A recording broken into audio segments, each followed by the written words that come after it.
Dear students, हम पढ़ रहे हैं कक्षा 7 हिंदी, छठा पाठ रक्त और हमारा शरीर। देखिएगा, रक्त मतलब खून, ऐसा आप जानते ही होंगे। हमारे शरीर में खून है, ब्लड है। आज हम इस पाठ में उसी के बारे में जानेंगे। तो शुरू करते हैं। रक्त और हमारा शरीर। दिव्या अनिल की छोटी बहन है। यूँ तो वह शुरू से ही कमज़ोर है।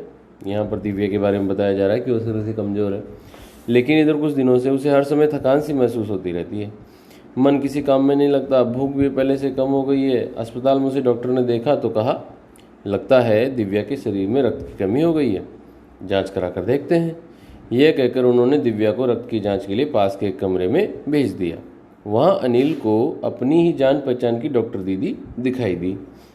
डॉक्टर दीदी ने कहा, कहो अनिल, कैसे आना हुआ? तो अनिल ने बताया कि डॉक्टर ने दिव्या को खून की जांच के लिए आपके पास भेजा है। इतना सुनते ही डॉक्टर दीदी ने दिव्या की उंगली से रक्त की कुछ बूंदें एक छोटी सी शीशी में डाल दी और स्लाइड पर लगा दी। स्लाइड क्या होती है प्यारे बच्चों? एक कांच का टुकड़ा होता है जो चौकोर होता है, उसे स्लाइड कहते हैं। फिर अनिल से बोली, अनिल तुम कल अस्पताल से रिपोर्ट ले जाना।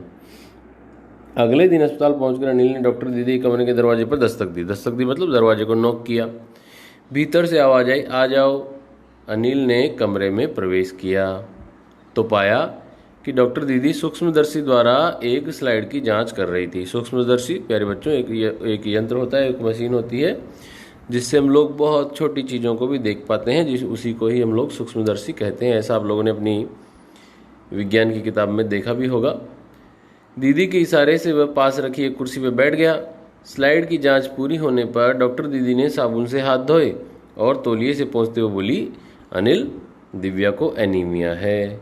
एनीमिया प्यारे बच्चों एक खून की बीमारी होती है, खून से संबंधित बीमारी होती है। आज हम इस पाठ में उसी के बारे में थोड़ा सा जानेंगे। चिंता की बात नहीं है, कुछ दिन दवा लेगी तो ठीक हो जाएगी। अनिल के मन में जिज्ञासा हुई। जिज्ञासा अर्थात जानने की इच्छा।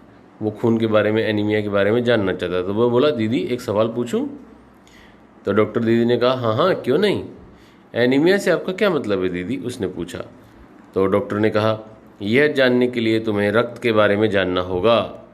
डॉक्टर दीदी ने कहा, फिर बोली, अनिल देखने में रक्त लाल द्रव के समान दिखता है, अर्थात लाल कलर का लिक्विड, किंतु इसे सूक्ष्मदर्शी द्वारा देखें तो ये भानुमति के पिटारे से कम नहीं है। भानुमति का पिटारा प्यारे बच्चों एक विशेष प्रकार का वाक्यांश है जिसका अर्थ होता है किसी एक ही चीज़ के अंदर ढेर सारी वस्तुएं आदि होना। पिटारा एक पोटली या बॉक्स या थैला, ऐसा आप समझ सकते हैं। मोटे तौर पर इसके दो भाग होते हैं, खून के दो भाग होते हैं। एक भाग वह जो तरल यानी लिक्विड होता है जिसे हम प्लाज्मा कहते हैं, और दूसरा वह जिसमें छोटे छोटे बड़े बड़े कई तरह के कण होते हैं, कुछ लाल, कुछ सफ़ेद और कुछ ऐसे जिनका कोई रंग नहीं होता, जिन्हें बिंबाणु यानी प्लेटलेट्स कहते हैं। तो आपने देखा, ब्लड को हम लोग मुख्य रूप से दो भाग में बांट सकते हैं, जिसमें एक तो लिक्विड होता है जिसको प्लाज्मा बोलते हैं, और दूसरा जिसमें कई तरह के सॉलिड कण होते हैं।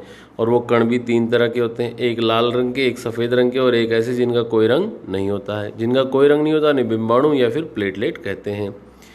ये कण प्लाज्मा में तैरते रहते हैं, क्योंकि प्लाज्मा तो लिक्विड है तो उसके अंदर ये तैरते रहते हैं।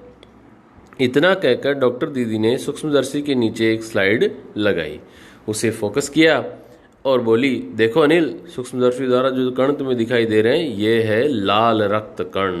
तो प्यारे बच्चों, जैसा कि आप चित्र में देख पा रहे हैं, ये है सूक्ष्मदर्शी, माइक्रोस्कोप जिसको हम लोग बोलते हैं, और इसी से हम लोग छोटी छोटी चीज़ों को जो हमारी आंखों से दिखाई नहीं देती हैं उनको वहाँ रख करके देख सकते हैं। तो इस तरह से वो माइक्रोस्कोप में रख करके अनिल को दिखाने की कोशिश कर रही है। तो देखते हैं अनिल देख के क्या कहेगा। स्लाइड देख मानो आश्चर्य से उछल पड़ा था अनिल। अब आप जो चित्र में देख रहे हैं ये इस तरह के, यदि आप भी कभी देखेंगे तो आपको ये इस तरह के जो है लाल रंग के कण अपने खून में दिखाई देंगे। तो जैसे ही अनिल ने स्लाइड देखी तो मानो आश्चर्य से उछल पड़ा कि अरे रक्त की एक बूंद में इतने सारे कण, इसकी तो वह कल्पना भी नहीं कर सकता था। वह बोला, इन्हें देखकर तो ऐसा लग रहा है मानो बहुत सी छोटी छोटी बालूशाही रख दी गई हो। बालूशाही प्यारे बच्चों एक प्रकार की मिठाई होती है, और क्योंकि इसका डिज़ाइन जो है उस मिठाई के जैसा है इसीलिए इसको बालूशाही के जैसा है, ऐसा बोला गया है। हाँ दीदी बोली, डॉक्टर ने कहा कि लाल कण बनावट में बालूशाही की तरह ही होते हैं।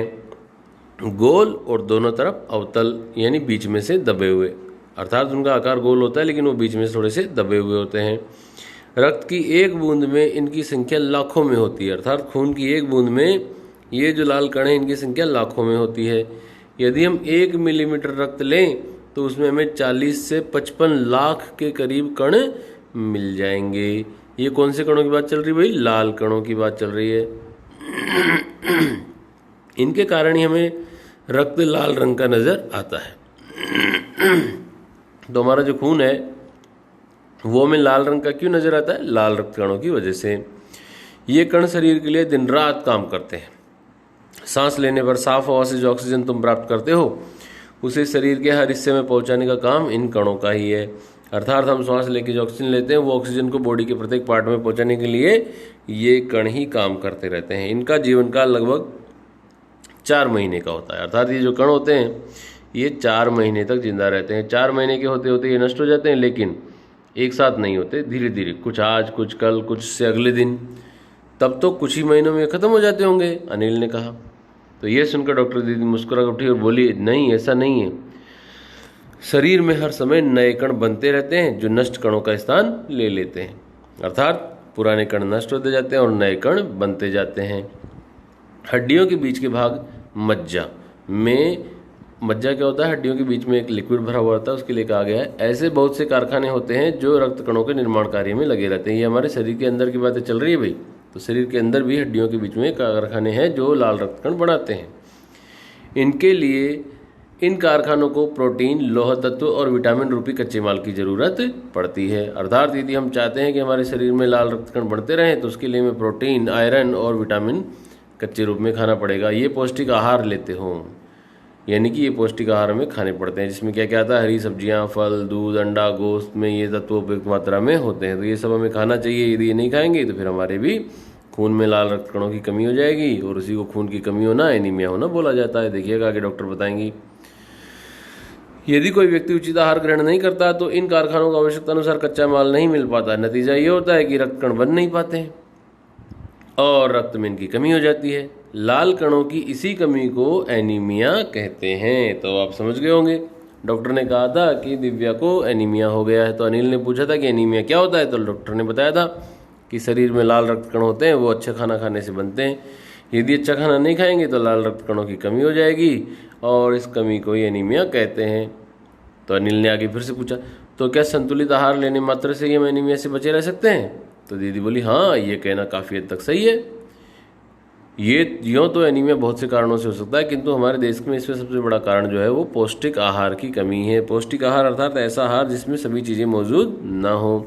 भाई खाने में हमें प्रोटीन, वसा, कार्बोहाइड्रेट्स, विटामिन ये सब मिलने चाहिए। यदि ये नहीं है, इनमें से कोई भी एक चीज़ नहीं है, तो वो पौष्टिक आहार नहीं कहलाएगा। इसके अलावा इस रोग का एक और बड़ा कारण है पेट में कीड़ों का हो जाना। कई बार पेट में कीड़े हो जाते हैं।